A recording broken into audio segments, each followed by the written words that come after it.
Meron po ngayon mga sangkay isang malaking balita mula po sa international media patungkol po sa kalagayan ng ating planeta.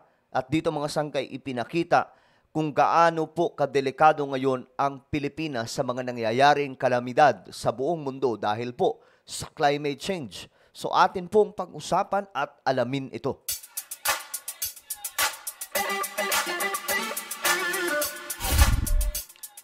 Hello, what's up mga sangkay? This is me. I'm back for another vlog today at pag-uusapan po natin ito mga sangkay itong patungkol po sa kaganapan ng ating mundo. No, maraming bansa ang naninilikado ngayon mga sangkay kasama po ang Pilipinas na sinasabi na ang ating bansa ang pinaka-apektado ayon po dito sa report.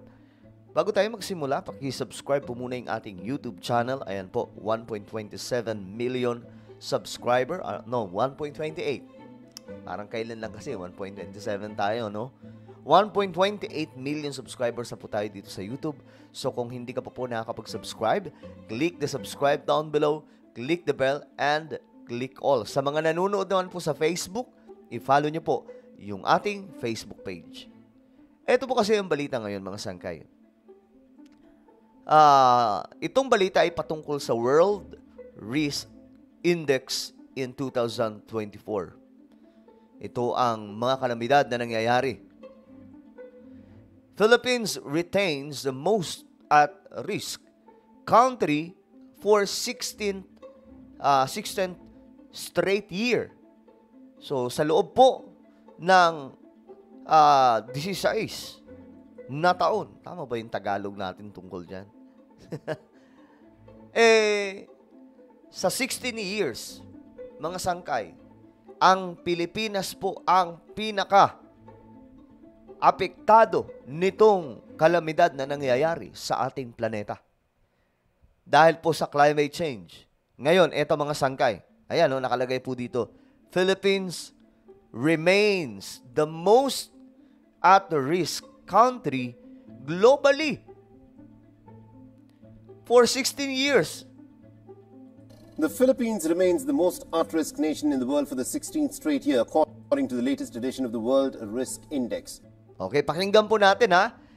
Ito ay pag-aaral mga sangkay dito po sa sinasabing World Risk Index in 2024 na lumalabas na ang Pilipinas ang pinaka-napipinsala ngayon dahil po dito sa matitinding kalamidad. And India is ranked as the third most at-risk nation in the report behind Indonesia when it comes to exposure to conflicts and war. And Colombia, of course, tops the list, followed by Brazil and Pakistan. The report covers the disaster risk for 193 nations and 99% of the world population. The index is based on 100 primary indicators and new methodology procedures that link to a country's exposure to natural disasters and its societal capacity to respond. Grabe, no? Ayan po. Risk factors include extreme natural events and climate change.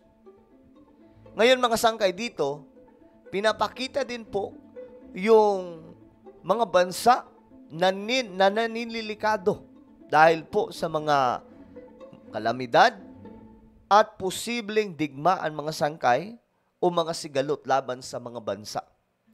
At ang Pilipinas ang sinasabi po dito, nanganganib na bansa sa matagal na pong panahon. The risk profile is not shaped by extreme natural events and climate change, but also by wars, conflicts, and uprisings. The Philippines has held the most at-risk spots since 2009 in the report. Earthquakes, volcanic eruptions, drought, frequent typhoons, and floods are part. So pangkalahatan na po ito mga sangkay. Lahat na po ng klaseng kalamidad pinagsama-sama, kasama na po dyan yung mga conflict ng mga bansa. Dito sa atin mga sangkay, alam naman po natin, China po ang kinakaharap natin. So ayan, Philippines, number 1. Number 1 tayo. Number 2, Indonesia. Number 3, India. So magkakalapit lang mga sangkay.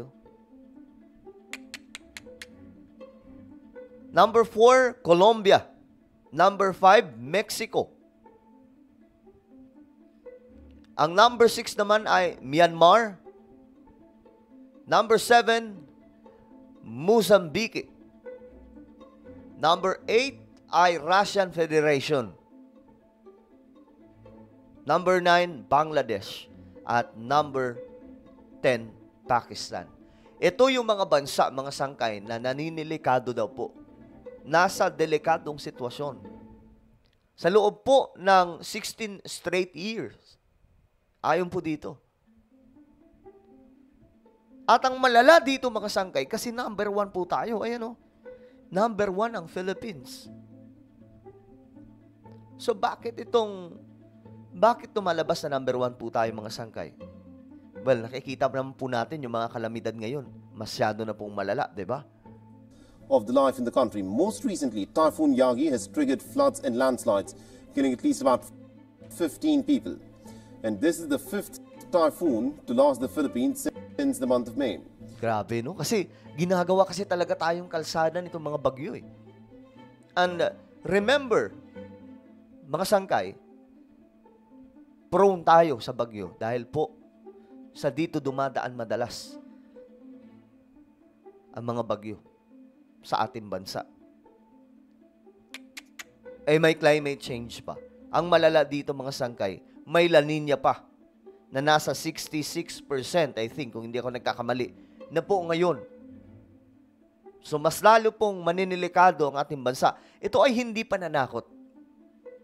Ito ay awareness, mga sangkay, na pinapakita nitong pag-aaral, nitong sinasabing World Risk Index in 2024. Ito po ay pag-aaral. Pinapakita lamang po mga sangkay kung anong sitwasyon ng ating mundo. At dito nakita nga po na ang Pilipinas ay isa sa naninilikado. Number 1 pa. Indonesia and India are also ranked high due to frequency and intensity of storms, earthquakes and droughts in these nations. The Colombia and Mexico rank among the top 5 at-risk nations. They also rank highly in the countries with highest exposure to conflict. Pakistan has moved up to the 10th position, while China has dropped out of the top 10 place to the 22nd place. When it comes to the highest exposure to conflict, Colombia leads the list, followed by Brazil.